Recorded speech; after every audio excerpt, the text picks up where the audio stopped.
ഇന്നത്തെ super trend എന്താണെന്ന് ചോദിച്ചാൽ മില്ലറ്റുകളാണ് അല്ലേ. മില്ലറ്റുകളിലെ രാജാവ് റാഗി തന്നെയാണ് കേട്ടോ. ഞാൻ ഈ അരി ഉഴുന്നൊക്കെ സൂക്ഷിക്കണോടത്തെ ഈ റാഗിയും ഇങ്ങനെ ഒരു ചെപ്പിലാക്കി വെക്കും കേട്ടോ. എന്തിനാ അറിയോ, ദോശയിലും ഇഡ്ഡലിയിലും ഈവൻ ഈ ദൊഡ്ഡലിയിൽ വരെ ഞാൻ റാഗി എടുത്തിടും. അപ്പോൾ ഇങ്ങനെ അട്രാക്റ്റീവ് ആയിട്ടുള്ള രൂപത്തിൽ റാഗി കഴിക്കുക എന്നുള്ളതാണ്. കഷ്ടകാലത്തിന് ഇതിന് പ്രത്യേകിച്ച് നാച്ചുറലായിട്ടുള്ള ഫ്ലേവറോ ടേസ്റ്റോ ഒന്നുമില്ല. അപ്പോൾ നമ്മൾ അതിലേക്ക് ടേസ്റ്റ് ആഡ് ചെയ്യുക. ഏറ്റവും ഹെൽത്തി ആയിട്ടുള്ള ഒരു ഭക്ഷണം ഏറ്റവും ടേസ്റ്റി ആയിരിക്കണമെന്ന് നമുക്ക് നിർബന്ധിക്കാൻ വയ്യ.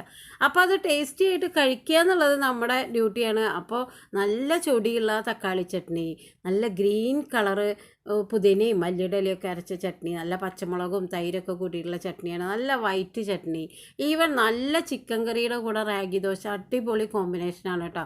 ഈ കർണാടകയിലെ പ്രശസ്തമായിട്ടുള്ള ബ്രേക്ക്ഫാസ്റ്റ് തന്നെ റാഗി മുദ്ദയും ചിക്കൻ കറിയാണ്. ഇനി നമ്മളുടെ കുഞ്ഞുങ്ങൾക്ക് നമ്മളിത് കൽക്കണ്ടൊക്കെ ചേർത്ത് കൊടുക്കാറുണ്ട്. എങ്ങനെയായാലും സൂപ്പർ ഫുഡാണ് കുട്ടികളെ, എല്ലാവരും കഴിച്ചോളൂ.